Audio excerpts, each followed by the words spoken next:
ਤੇ ਤੁਸੀਂ ਗੁਰੂ ਘਰ ਦੇ ਢਾਡੀ ਹੋ, ਇਤਿਹਾਸ ਗਾਇਨ ਕਰਦੇ ਹੋ, ਪਰ ਇਹ ਆਟੋ ਦੇ ਨਾਲ ਇੱਕਦਮ ਵੱਖਰੀ ਜੀ ਸਾਂਝ ਕਿਵੇਂ ਬਣ ਜਾਂਦੀ ਤੁਹਾਡੀ? ਇਹ ਮਨ ਦੇ ਵਿੱਚ ਖਿਆਲਾਤ ਪੈਦਾ ਕਿੱਦਾਂ ਹੋ ਜਾਂਦੇ ਕਿ ਇਸ ਸਾਧਨ ਦੇ ਰਾਹੀਂ ਕਿਰਤ ਕਰਨੀ ਵੀ ਸ਼ੁਰੂ ਕਰਨੀ ਚਾਹੀਦੀ?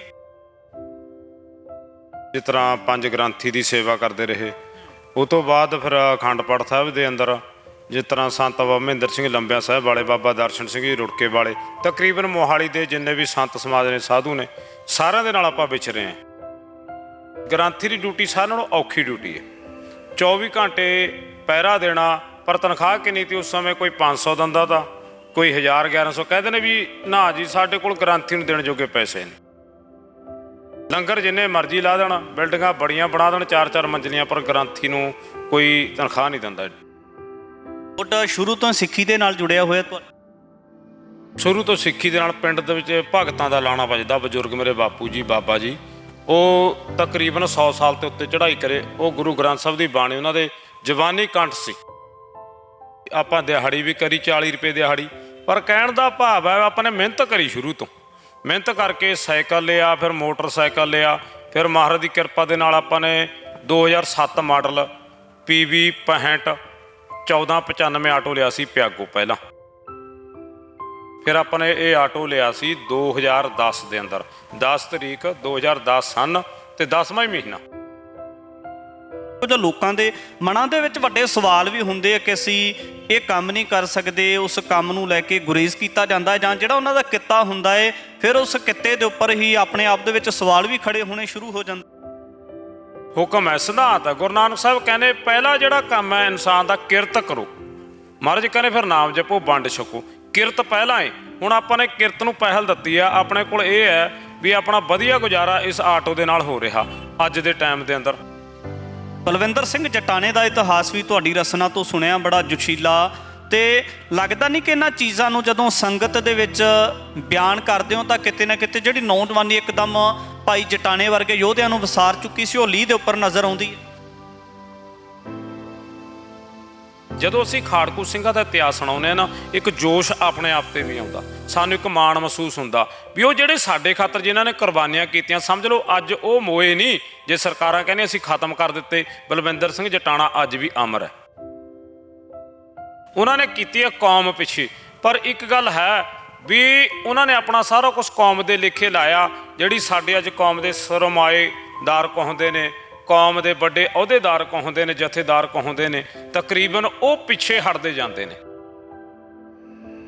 TV 84 ਦੇ ਨਾਲ ਜੁੜੇ ਹੋ, ਮੈਂ ਰਜਿੰਦਰ ਸਿੰਘ ਸਭਰਾਜ। ਜੇ ਗੱਲ ਕੀਤੀ ਜਾਵੇ ਤਾਂ ਸਿੱਖ ਕੌਮ ਦੇ ਵਿੱਚ ਢਾਡੀ, ਪ੍ਰਚਾਰਕ, ਕਥਾਵਾਚਕ, ਰਾਗੀ ਅਤੇ ਕਵੀਸ਼ਰ ਜਥਿਆਂ ਦੀ ਬਹੁਤ ਵੱਡੀ ਭੂਮਿਕਾ ਰਹੀ ਹੈ ਪਿਛਲੇ ਲੰਬੇ ਸਮੇਂ ਦੇ ਦਰਮਿਆਨ।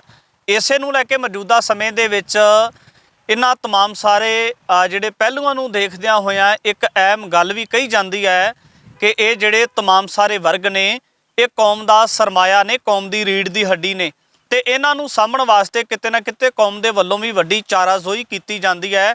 ਤੇ ਇਸੇ ਨੂੰ ਲੈ ਕੇ ਅੱਜ ਸਾਹਿਬਜ਼ਾਦਾ ਅਜੀਤ ਸਿੰਘ ਨਗਰ ਦੇ ਵਿੱਚ ਖੜੇ ਆ। ਤਾਂ ਤੁਸੀਂ ਮੇਰੇ ਪਿਛਲੇ ਪਾਸੇ ਦੇਖ ਰਹੇ ਹੋਵੋਗੇ ਕਿ ਆਖਰ ਗੱਲ ਤਾਂ ਸਿੱਖ ਕੌਮ ਦੀ ਚੱਲੀ ਹੈ, ਰਾਗੀ ਪ੍ਰਚਾਰਕਾਂ ਦੀ ਗੱਲ ਚੱਲੀ ਹੈ, ਪਰ ਇਹਦੇ ਵਿੱਚ ਜਿਹੜੀ ਲੋਕੇਸ਼ਨ ਦੇ ਉੱਪਰ ਖੜੇ ਆ, ਆਖਰ ਇਹ ਲੋਕੇਸ਼ਨ ਕਿਤੇ ਨਾ ਕਿਤੇ ਆਪਣੇ ਆਪ ਦੇ ਵਿੱਚ ਪ੍ਰਭਾਵਿਤ ਵੀ ਕਰਦੀ ਹੈ। ਕਿਉਂਕਿ ਅੱਜ ਜਿਹੜੇ ਢਾਡੀ ਸਿੰਘ ਦੇ ਨਾਲ ਤੁਹਾਡੀ ਗੱਲਬਾਤ ਕਰਵਾਵਾਂਗੇ, ਜਿੱਥੇ ਉਹ ਪ੍ਰਚਾਰ ਪ੍ਰਸਾਰ ਦੇ ਰਾਹੀਂ ਧਰਮ ਦੀਆਂ ਸੇਵਾਵਾਂ ਨਿਭਾਉਂਦੇ ਨੇ, ਤੇ ਉੱਥੇ ਹੀ ਉਹ ਆਪਣੀ ਕਿਰਤ ਵੀ ਇਸ ਸਾਧਨ ਦੇ ਜ਼ਰੀਏ ਕਰਦੇ ਨੇ। ਉਹਨਾਂ ਦੇ ਨਾਲ ਗੱਲਬਾਤ ਕਰਾਂਗੇ ਔਰ ਜਾਣਨ ਦਾ ਯਤਨ ਕਰਾਂਗੇ ਕਿ ਆਖਰ ਪ੍ਰਚਾਰ ਪ੍ਰਸਾਰ ਦੇ ਨਾਲ ਜਿਹੜੀ ਅਜਿਹੀ ਕਿਰਤ ਹੈ ਉਹ ਕਿਸ ਤਰੀਕੇ ਦੀ ਰੂਟੀਨ ਬਣਦੀ ਹੈ। ਉਹਨਾਂ ਦੇ ਨਾਲ ਗੱਲਬਾਤ ਕਰਾਂਗੇ। ਭਾਈ ਸਾਹਿਬ, ਸਭ ਤੋਂ ਪਹਿਲਾਂ ਸਵਾਗਤ। ਵਾਹਿਗੁਰੂ ਜੀ ਕਾ ਖਾਲਸਾ, ਵਾਹਿਗੁਰੂ ਜੀ ਕੀ ਫਤਿਹ ਜੀ। ਕੀ ਨਾਮ ਹੈ ਜੀ ਤੁਹਾਡਾ? ਦਾ ਨਾਮ ਜਸਮੇਰ ਸਿੰਘ ਹੈ ਜੀ। ਕਿੱਥੋਂ ਦੇ ਰਹਿਣ ਵਾਲੇ ਹੋ? ਮੇਰਾ ਪਿੰਡ ਖੇੜੀ ਹੈ ਜੀ, ਨੇੜੇ ਗੜਾਂਗਾ, ਜ਼ਿਲ੍ਹਾ ਮੋਹਾਲੀ ਉਹ ਹੈ। ਉੱਦਾਂ ਕਾਗਜ਼ਾਂ 'ਚ ਘੋਗਾ ਖੇੜੀ ਚੱਲਦਾ। ਬਾਬਾ ਜੀ, ਪਹਿਲਾਂ ਖਾਸ ਕਰ ਜਦੋਂ ਤੁਹਾਡੇ ਬਾਰੇ ਸੁਣਦੇ ਹਾਂ, ਕਿਉਂਕਿ ਸਟੇਜ ਦੇ ਉੱਪਰੋਂ ਵੀ ਤੁਹਾਨੂੰ ਇਤਿਹਾਸ ਗਾਇਨ ਕਰਵਾਉਂਦਿਆਂ ਹੋਇਆਂ ਜਾਂ ਗਾਇਨ ਕਰਦੇ ਹੋਏ ਅਸੀਂ ਕਿਤੇ ਨਾ ਕਿਤੇ ਸੁਣਿਆ ਹੈ, ਤੇ ਇਸੇ ਨੂੰ ਲੈ ਕੇ ਜਿੱਥੇ ਪ੍ਰਚਾਰ ਪ੍ਰਸਾਰ ਦੇ ਰਾਹੀਂ ਸਿੱਖ ਧਰਮ ਨੂੰ ਅੱਗੇ ਵਧਾਉਣ ਦੇ ਵਿੱਚ ਵੀ ਇੱਕ ਭੂਮਿਕਾ ਅਦਾ ਕਰਦੇ ਹੋ, ਤੇ ਇਸੇ ਨੂੰ ਲੈ ਕੇ ਸਵਾਲ ਹੈ ਕਿ ਆਖਰ ਢਾਡੀ ਕਲਾ ਦੀ ਸ਼ੁਰੂਆਤ ਕਿਸ ਤਰ੍ਹਾਂ ਹੁੰਦੀ ਹੈ ਤੁਹਾਡੀ? ਮੇਰਾ ਪਹਿਲਾਂ ਜਿਹੜਾ ਮਹਾਰਾਜ ਦੀ ਕਿਰਪਾ ਦੇ ਨਾਲ ਆਪਾਂ ਇਸ ਲਾਈਨ ਦੇ ਵਿੱਚ ਆਏ, ਜਿਸ ਤਰ੍ਹਾਂ ਪੰਜ ਗ੍ਰੰਥੀ ਦੀ ਸੇਵਾ ਕਰਦੇ ਰਹੇ, ਉਹ ਤੋਂ ਬਾਅਦ ਫਿਰ ਅਖੰਡ ਪਾਠ ਸਾਹਿਬ ਦੇ ਅੰਦਰ ਜਿਸ ਤਰ੍ਹਾਂ ਸੰਤ ਬਾਬਾ ਮਹਿੰਦਰ ਸਿੰਘ ਲੰਬਿਆਂ ਸਾਹਿਬ ਵਾਲੇ, ਬਾਬਾ ਦਰਸ਼ਨ ਸਿੰਘ ਜੀ ਰੁੜਕੇ ਵਾਲੇ, ਤਕਰੀਬਨ ਮੋਹਾਲੀ ਦੇ ਜਿੰਨੇ ਵੀ ਸੰਤ ਸਮਾਜ ਨੇ, ਸਾਧੂ ਨੇ, ਸਾਰਿਆਂ ਦੇ ਨਾਲ ਆਪਾਂ ਵਿਚਰੇ ਹਾਂ। ਫਿਰ ਅਖੰਡ ਪਾਠ ਸਾਹਿਬ ਦੇ ਜਿੰਨੀਆਂ ਵੀ ਡਿਊਟੀਆਂ, ਪਿੰਡਾਂ 'ਚ ਡਿਊਟੀਆਂ ਵੀ ਕਰੀਆਂ ਗ੍ਰੰਥੀ ਦੀਆਂ, ਕਿਉਂਕਿ ਆਪਾਂ ਕਹਿ ਦਿੰਦੇ ਵੀ ਗ੍ਰੰਥੀ ਦੀ ਡਿਊਟੀ ਸਾਰਿਆਂ ਨਾਲੋਂ ਔਖੀ ਡਿਊਟੀ ਹੈ। 24 ਘੰਟੇ ਪਹਿਰਾ ਦੇਣਾ, ਪਰ ਤਨਖਾਹ ਕਿੰਨੀ ਤੀ ਉਸ ਸਮੇਂ? ਕੋਈ 500 ਦਿੰਦਾ ਤਾ, ਕੋਈ 1000 1100। ਕਹਿੰਦੇ ਨੇ ਵੀ ਨਾ ਜੀ ਸਾਡੇ ਕੋਲ ਗ੍ਰੰਥੀ ਨੂੰ ਦੇਣ ਜੋਗੇ ਪੈਸੇ ਨੇ। ਲੰਗਰ ਜਿੰਨੇ ਮਰਜ਼ੀ ਲਾ ਦੇਣ, ਬਿਲਡਿੰਗਾਂ ਬੜੀਆਂ ਬਣਾ ਦੇਣ 4-4 ਮੰਜ਼ਲੀਆਂ, ਪਰ ਗ੍ਰੰਥੀ ਨੂੰ ਕੋਈ ਤਨਖਾਹ ਨਹੀਂ ਦਿੰਦਾ ਐਡੀ। ਮੁੱਢ ਸ਼ੁਰੂ ਤੋਂ ਸਿੱਖੀ ਦੇ ਨਾਲ ਜੁੜਿਆ ਹੋਇਆ ਤੁਹਾਡਾ? ਸ਼ੁਰੂ ਤੋਂ ਸਿੱਖੀ ਦੇ ਨਾਲ ਪਿੰਡ ਦੇ ਵਿੱਚ ਭਗਤਾਂ ਦਾ ਲਾਣਾ ਵੱਜਦਾ। ਬਜ਼ੁਰਗ ਮੇਰੇ ਬਾਪੂ ਜੀ, ਬਾਬਾ ਜੀ, ਉਹ ਤਕਰੀਬਨ 100 ਸਾਲ ਤੇ ਉੱਤੇ ਚੜ੍ਹਾਈ ਕਰੇ। ਉਹ ਗੁਰੂ ਗ੍ਰੰਥ ਸਾਹਿਬ ਦੀ ਬਾਣੀ ਉਹਨਾਂ ਦੇ ਜ਼ਬਾਨੀ ਕੰਠ ਸੀ।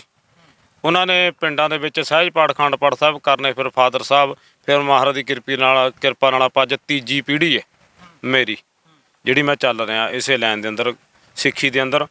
ਪਰ ਮਹਾਰਾਜ ਦੀ ਕਿਰਪਾ ਦੇ ਨਾਲ ਵਧੀਆ ਆਪਣਾ ਗੁਜ਼ਾਰਾ ਹੁੰਦਾ। ਹੁਣ ਆਪਾਂ ਨੇ ਇਹ ਲਾਈਨ ਦੇ ਵਿੱਚ ਫਿਰ ਉਹ ਤੋਂ ਬਾਅਦ ਜਦ ਦੇਖਿਆ ਵੀ ਜਿਹੜੇ ਪਾਠੀ ਸਿੰਘ ਹੈ, ਇਹਨਾਂ ਦੀ ਐਡੀ ਕੋਈ ਪੁੱਛਤਾ ਹੈ ਨਹੀਂ। ਆਹ ਸੀਜ਼ਨ ਹੈ ਸਿਆਲ ਦਾ, ਨੱਠੇ ਭੱਜੇ ਫਿਰੋ, ਗਰਮੀ ਦੇ ਵਿੱਚ ਕੋਈ ਨਹੀਂ ਪੁੱਛਦਾ। ਫਿਰ ਆਪਾਂ ਨੇ ਦੇਖਿਆ ਵੀ ਕਿ ਸਾਈਡ ਤੇ ਅੰਦਰ ਕੋਈ ਨਾ ਕੋਈ ਕੰਮ ਹੋਣਾ ਚਾਹੀਦਾ। ਫਿਰ ਆਪਾਂ ਨੇ ਇਹ ਆਟੋ ਲਿਆ ਸੀ 2010 ਦੇ ਅੰਦਰ, 10 ਤਰੀਕ 2010 ਸਨ ਤੇ 10ਵਾਂ ਮਹੀਨਾ। ਆਪਣੇ ਆਪ ਦੇ ਵਿੱਚ ਬੜੀ ਹੈਰਾਨ ਕਰਨ ਵਾਲੀ ਗੱਲ ਹੈ ਤੇ ਤੁਸੀਂ ਗੁਰੂ ਘਰ ਦੇ ਢਾਡੀ ਹੋ, ਇਤਿਹਾਸ ਗਾਇਨ ਕਰਦੇ ਹੋ, ਪਰ ਇਹ ਆਟੋ ਦੇ ਨਾਲ ਇੱਕਦਮ ਵੱਖਰੀ ਜੀ ਸਾਂਝ ਕਿਵੇਂ ਬਣ ਜਾਂਦੀ ਤੁਹਾਡੀ? ਇਹ ਮਨ ਦੇ ਵਿੱਚ ਖਿਆਲਾਤ ਪੈਦਾ ਕਿੱਦਾਂ ਹੋ ਜਾਂਦੇ ਕਿ ਇਸ ਸਾਧਨ ਦੇ ਰਾਹੀਂ ਕਿਰਤ ਕਰਨੀ ਵੀ ਸ਼ੁਰੂ ਕਰਨੀ ਚਾਹੀਦੀ? ਗੱਲ ਇੱਦਾਂ ਜੀ, ਜੇ ਹੁਣ ਅੱਜ ਦੇ ਜ਼ਮਾਨੇ 'ਚ ਦੇਖੀਏ, ਕੋਈ ਦਿਹਾੜੀ, ਆਪਾਂ ਦਿਹਾੜੀ ਵੀ ਕਰੀ 40 ਰੁਪਏ ਦਿਹਾੜੀ, ਪਰ ਕਹਿਣ ਦਾ ਭਾਵ ਹੈ ਆਪਾਂ ਨੇ ਮਿਹਨਤ ਕਰੀ ਸ਼ੁਰੂ ਤੋਂ। ਮਿਹਨਤ ਕਰਕੇ ਸਾਈਕਲ ਲਿਆ, ਫਿਰ ਮੋਟਰਸਾਈਕਲ ਲਿਆ, ਫਿਰ ਮਹਾਰਾਜ ਦੀ ਕਿਰਪਾ ਦੇ ਨਾਲ ਆਪਾਂ ਨੇ 2007 ਮਾਡਲ PV 65 1495 ਆਟੋ ਲਿਆ ਸੀ ਪਿਆਗੋ, ਪਹਿਲਾਂ ਚੱਲਦਾ 6 ਮਹੀਨੇ ਚਲਾਇਆ। ਉਹ ਤੋਂ ਬਾਅਦ ਆਪਾਂ ਨੇ PV 65N 0543 ਆਰਫਾ ਲਿਆ ਡੀਜ਼ਲ, ਤਕਰੀਬਨ 6-7 ਸਾਲ ਚਲਾਇਆ। ਵਧੀਆ ਉਹਦੇ ਨਾਲ ਕਾਰਗੁਜ਼ਾਰੀ ਹੋਈ, ਮਹਾਰਾਜ ਕਿਰਪਾ, ਵਧੀਆ ਮਕਾਨ ਬਣਾਇਆ ਆਪਾਂ ਨੇ ਮਹਾਰਾਜ ਦੀ ਕਿਰਪਾ ਦੇ ਨਾਲ। ਲੋਕਡਾਊਨ 'ਚ ਆਪਾਂ ਨੇ 11 ਕੁ ਵਿਸਵੇ ਜਗ੍ਹਾ ਵੀ ਖਰੀਦੀ ਹੈ। ਫਿਰ ਲੋਕਡਾਊਨ ਦੇ ਵਿੱਚ ਆਪਣੇ ਕੋਲ 2 ਆਟੋ ਸੀ, ਇੱਕ ਵੇਚਤਾ ਸੀ। ਇਹਦੇ 'ਤੇ ਆਪਾਂ ਨੇ ਸਬਜ਼ੀ ਦਾ ਵੀ ਕੰਮ ਕਰ ਰਿਹਾ ਵੀ। ਤਕਰੀਬਨ ਆਪਾਂ ਨੇ ਮਿਹਨਤ ਕਰੀ ਜ਼ਿੰਦਗੀ ਦੇ ਅੰਦਰ।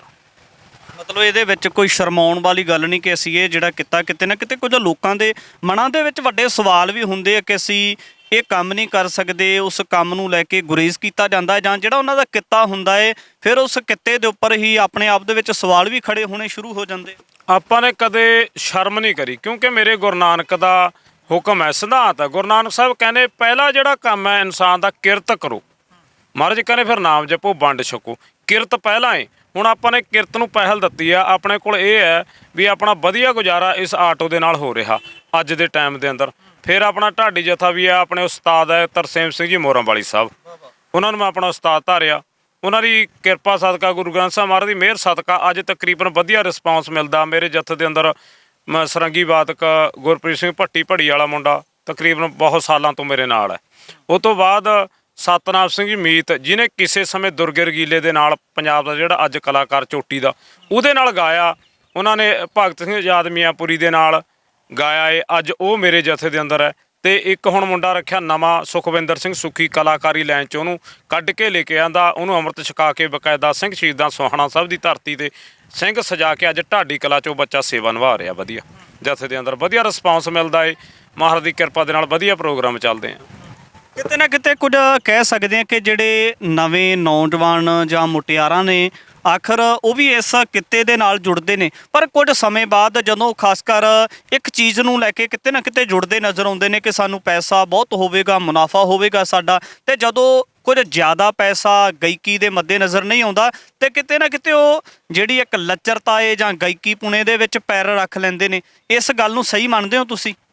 ਹੁਣ ਕਈਆਂ ਨੂੰ ਤਾਂ ਹੁੰਦਾ ਕਿ ਪੈਸੇ ਦੀ ਬਦੌਲਤ ਇੱਧਰ ਚਲੇ ਜਾਂਦੇ ਨੇ, ਪਰ ਜਿਹਨੂੰ ਪਿਆਰ ਹੈ ਗੁਰਸਿੱਖੀ ਦੇ ਨਾਲ, ਜਿਹੜਾ ਸਤਿਕਾਰ ਕਰਦਾ ਏ, ਜਿਹਨੂੰ ਪਤਾ ਵੀ ਜੇ ਆਪਾਂ ਨੇ ਇੱਥੇ, ਇਹ ਤਾਂ ਸਿਰਫ ਇੱਕ ਮਨ ਦੇ ਅੰਦਰ ਬੰਦੇ ਦੇ ਬਲ ਬੁਲਾਏ। ਜੇ ਆਪਾਂ ਕਹਿ ਦਈਏ ਵੀ ਸਿੱਖੀ ਦੇ ਅੰਦਰ ਕਿਹੜੇ ਨਹੀਂ ਸਨਮਾਨ ਘੱਟ ਹੁੰਦਾ ਏ, ਬਹੁਤ ਸਤਿਕਾਰ ਮਿਲਦਾ, ਬਥੇਰਾ ਪੈਸਾ ਜੇ ਬੰਦਾ ਮਿਹਨਤ ਕਰਦਾ, ਮਿਹਨਤ ਨੂੰ ਫਲ ਲੱਗਦਾ। ਜੇ ਮਿਹਨਤ ਨਹੀਂ ਕਰਨੀ, ਜੇ ਅੱਜ ਕੱਲ੍ਹ ਲੱਚਰ ਗਾਵੇ, ਫਿਰ ਕਿਹੜੇ ਜ਼ਿਆਦਾ ਪੈਸੇ ਇਕੱਠੇ ਹੋਣੇ ਆ। ਤੁਸੀਂ ਦੇਖਦੇ ਹੋ ਆਮ ਕਲਾਕਾਰ ਨਿੱਕੂ ਵਰਗੇ, ਉਹ ਬਾਬਿਆਂ ਦੇ ਪੈਰਾਂ 'ਚ ਡਿੱਗਦੇ ਆ ਸਰਦਾਰ ਹੋ ਕੇ, ਪਰ ਇਹ ਗੱਲਾਂ ਸ਼ੋਭਾ ਨਹੀਂ ਦਿੰਦੀਆਂ।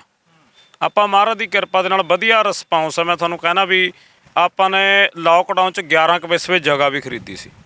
ਨਹੀਂ ਲੋਕਡਾਊਨ 'ਚ ਕਹਿੰਦੇ ਨੇ ਵੀ ਸਭ ਦੇ ਕੰਮ ਠੱਪ ਹੋ ਗਏ, ਨਾ, ਚਾਰ ਆਪਾਂ ਨੇ ਸਬਜ਼ੀਆਂ ਬਣਾ ਕੇ ਖਾਧੀਆਂ, ਫਲ ਫਰੂਟ ਆਨੰਦ ਪੂਰਾ ਐਨ। ਐਸੀ ਗੱਡੀ ਤੇ ਸਬਜ਼ੀ ਲਿਆਉਂਦੇ ਤੇ ਖਰੜ ਮੰਡੀ ਵਿੱਚੋਂ ਵਧੀਆ ਰਿਸਪੌਂਸ ਮਿਲਿਆ, ਵਧੀਆ ਕੰਮ ਚੱਲਿਆ। ਜਦ ਲਾਕਡਾਊਨ ਖੁੱਲ੍ਹ ਗਿਆ ਆਪਾਂ ਫੇਰ ਆਪਣੇ ਰੋਡ ਤੇ ਆ ਗਏ ਚੰਡੀਗੜ੍ਹ ਮੋਹਾਲੀ। ਜਿੱਥੇ ਸਿੱਖ ਇਤਿਹਾਸ ਗੁਰ ਇਤਿਹਾਸ ਸੰਗਤ ਦੇ ਵਿੱਚ ਜਾ ਕੇ ਉਚਾਰਦੇ ਹੋ, ਤੇ ਉੱਥੇ ਖਾੜਕੂ ਸਿੰਘਾਂ ਦਾ ਖਾਸ ਕਰ ਭਾਈ ਬਲਵਿੰਦਰ ਸਿੰਘ ਜਟਾਣੇ ਦਾ ਇਤਿਹਾਸ ਵੀ ਤੁਹਾਡੀ ਰਸਨਾ ਤੋਂ ਸੁਣਿਆ, ਬੜਾ ਜੋਸ਼ੀਲਾ। ਤੇ ਲੱਗਦਾ ਨਹੀਂ ਕਿ ਇਹਨਾਂ ਚੀਜ਼ਾਂ ਨੂੰ ਜਦੋਂ ਸੰਗਤ ਦੇ ਵਿੱਚ ਬਿਆਨ ਕਰਦੇ ਹੋ ਤਾਂ ਕਿਤੇ ਨਾ ਕਿਤੇ ਜਿਹੜੀ ਨੌਜਵਾਨੀ ਇੱਕਦਮ ਭਾਈ ਜਟਾਣੇ ਵਰਗੇ ਯੋਧਿਆਂ ਨੂੰ ਵਿਸਾਰ ਚੁੱਕੀ ਸੀ, ਉਹ ਲੀਹ ਦੇ ਉੱਪਰ ਨਜ਼ਰ ਆਉਂਦੀ ਹੈ। ਅੱਜ ਕੱਲ੍ਹ ਜਦੋਂ ਅਸੀਂ ਨਾ ਖਾੜਕੂ ਸਿੰਘਾਂ ਦਾ ਇਤਿਹਾਸ ਸੁਣਾਉਂਦੇ ਹਾਂ, ਉਹ ਸਾਡੀ ਕੌਮ ਦਾ ਇੱਕ ਸਰਮਾਇਆ ਏ। ਅੱਜ ਦੇ ਕਈ ਮੈਂ ਪ੍ਰਚਾਰਕ ਦੇਖੇ ਆ, ਉਹ ਪਿੱਛੇ ਹੀ ਫਿਰਦੇ ਆ। ਜਦੋਂ ਅਸੀਂ ਖਾੜਕੂ ਸਿੰਘਾਂ ਦਾ ਇਤਿਹਾਸ ਸੁਣਾਉਂਦੇ ਹਾਂ ਨਾ, ਇੱਕ ਜੋਸ਼ ਆਪਣੇ ਆਪ 'ਤੇ ਵੀ ਆਉਂਦਾ, ਸਾਨੂੰ ਇੱਕ ਮਾਣ ਮਹਿਸੂਸ ਹੁੰਦਾ ਵੀ ਉਹ ਜਿਹੜੇ ਸਾਡੇ ਖਾਤਰ ਜਿਨ੍ਹਾਂ ਨੇ ਕੁਰਬਾਨੀਆਂ ਕੀਤੀਆਂ, ਸਮਝ ਲਓ ਅੱਜ ਉਹ ਮੋਏ ਨਹੀਂ।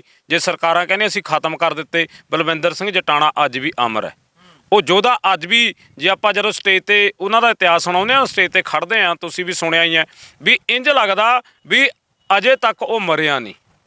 ਸਾਨੂੰ ਮੁੱਕ ਗਏ ਮਕਾਉਣ ਵਾਲੇ। ਜਿਵੇਂ ਬੜਾ ਸੋਹਣਾ ਚੀਮਾ ਸਾਹਿਬ ਦਾ ਇੱਕ ਸ਼ੇਰ ਹੈ, ਕਹਿੰਦਾ ਅਸੀਂ ਉਹ ਅਣਿਆਲੇ ਤੀਰ ਹਾਂ ਜੋ ਕਦੇ ਨਾ ਉੱਕੇ, ਅਸੀਂ ਬੈਰੀ ਦੀ ਹਿੱਕ ਪਾੜ ਕੇ ਲੰਘ ਜਾਈਏ ਸੁੱਕੇ, ਅਸੀਂ ਧੌਣ ਚਕਾਈ ਆਕੜੀ ਜੋ ਤਾਂ ਨੂੰ ਥੁੱਕੇ, ਦੁਨੀਆ ਡਰਦੀ ਮੌਤ ਕੋਲੋਂ, ਮੌਤ ਸਿੰਘਾਂ ਤੋਂ ਲੁੱਕੇ। ਇਹ ਗੱਲ ਅਨੋਖੀ ਚੀਮਿਆ, ਸਾਡੇ ਤੇ ਟੁੱਕੇ, ਸਾਨੂੰ ਮਾਰਨ ਵਾਲੇ ਮੁੱਕ ਗਏ, ਅਸੀਂ ਕਦੇ ਨਾ ਮੁੱਕੇ। ਕਿਉਂਕਿ ਸਾਨੂੰ ਜਿਹੜੇ ਮਾਰਨ ਵਾਲੇ ਉਹ ਮੁੱਕ ਜਾਂਦੇ, ਪਰ ਅਸੀਂ ਮੁੱਕਦੇ ਨਹੀਂ। ਸਿੱਖ ਕੌਮ ਕਦੇ ਖਤਮ ਨਹੀਂ ਹੋ ਸਕਦੀ। ਕਿਤੇ ਨਾ ਕਿਤੇ ਲੱਗਦਾ ਨਹੀਂ ਕਿ ਜਦੋਂ ਵੀ ਇਸ ਤਰ੍ਹਾਂ ਦਾ ਪੰਜਾਬ ਦੇ ਸਾਹਮਣੇ ਜਾਂ ਕੌਮ ਦੇ ਸਾਹਮਣੇ ਕੋਈ ਵੱਡਾ ਸੰਕਟ ਆਉਂਦਾ ਹੈ, ਕੋਈ ਚੁਣੌਤੀ ਆਉਂਦੀ ਹੈ, ਤੇ ਉਸ ਵਕਤ ਜਿਹੜੇ ਯੋਧੇ ਹੁੰਦੇ ਨੇ, ਨੌਜਵਾਨ ਹੁੰਦੇ ਨੇ, ਮੈਦਾਨੇ ਰਣ 'ਚ ਨਿੱਤਰ ਕੇ ਕਿਤੇ ਨਾ ਕਿਤੇ ਆਪਣੀ ਵੱਡੀ ਭੂਮਿਕਾ ਅਦਾ ਕਰ ਜਾਂਦੇ ਨੇ। ਪਰ ਕੁਝ ਸਾਲਾਂ ਤੋਂ ਬੀਤਣ ਤੋਂ ਬਾਅਦ ਕੁਝ ਲੋਕਾਂ ਦੇ ਵੱਲੋਂ ਆਪਸ ਦੇ ਵਿੱਚ ਕਹਿ ਸਕਦੇ ਕਿ ਨਵੀਂ ਪੀੜ੍ਹੀ ਨੂੰ ਨੈਗੇਟਿਵ ਕਰਨ ਵਾਸਤੇ ਇਹ ਸਵਾਲ ਵੀ ਖੜੇ ਕੀਤੇ ਜਾਂਦੇ ਆ ਕਿ ਜਿਹੜੀ ਪਰਿਵਾਰਾਂ ਦੀ ਸਾਰ ਨਹੀਂ ਲਈ ਜਾਂਦੀ, ਪਰਿਵਾਰਾਂ ਨੂੰ ਪੈਸਾ ਨਹੀਂ ਦਿੱਤਾ ਜਾਂਦਾ। ਕਿਤੇ ਨਾ ਕਿਤੇ ਲੱਗਦਾ ਨਹੀਂ ਕਿ ਉਹ ਜਿਹੜੇ ਯੋਧਿਆਂ ਨੇ ਕੁਰਬਾਨੀ ਕੀਤੀ ਹੁੰਦੀ ਆ, ਇਹਨਾਂ ਸਾਰੀਆਂ ਚੀਜ਼ਾਂ ਤੋਂ ਹਟ ਕੇ ਕੀਤੀ ਹੁੰਦੀ ਉਹਨਾਂ ਨੇ।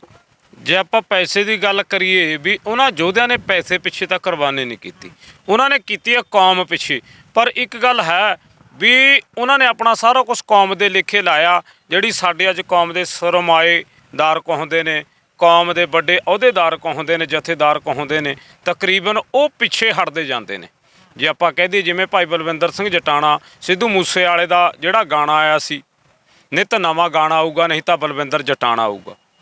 ਕਿਉਂਕਿ ਦੁਨੀਆ ਦੇ ਇੱਕ ਸਾਹਮਣੇ ਤੋਂ ਇਹ ਨਕਸ਼ਾ ਬਿਲਕੁਲ ਬੰਦ ਹੋ ਚੁੱਕਿਆ ਸੀ। ਪਰ ਜਦੋਂ ਸਿੱਧੂ ਮੂਸੇਵਾਲੇ ਦਾ ਗੀਤ ਆਇਆ, ਦੁਨੀਆ ਨੇ ਸਰਚ ਮਾਰੀ ਨੈੱਟ 'ਤੇ ਵੀ ਬਲਵਿੰਦਰ ਜਟਾਣਾ ਕੌਣ ਹੈ।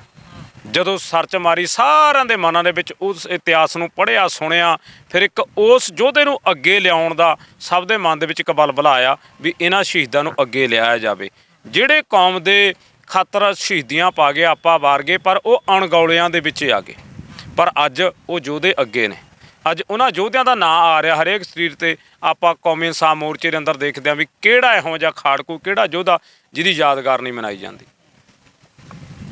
ਮੌਜੂਦਾ ਸਮੇਂ ਦੇ ਵਿੱਚ ਕਿਤੇ ਨਾ ਕਿਤੇ ਵੀ ਭਵਿੱਖ ਦੇ ਉੱਪਰ ਸਵਾਲ ਨੇ। ਜਿਹੜੀ ਨੌਜਵਾਨ ਨੇ, ਮੁਟਿਆਰਾਂ ਨੇ, ਉਹ ਢਾਡੀ ਖੇਤਰ ਦੇ ਵਿੱਚ ਜਾਂ ਧਾਰਮਿਕ ਖੇਤਰ ਦੇ ਵਿੱਚ ਆਉਣ ਵਾਸਤੇ ਕਿਤੇ ਨਾ ਕਿਤੇ ਉਤਾਵਲੇ ਨੇ ਤੇ ਵੱਡੀ ਤਾਦਾਦ ਦੇ ਵਿੱਚ ਆ ਵੀ ਰਹੇ ਨੇ।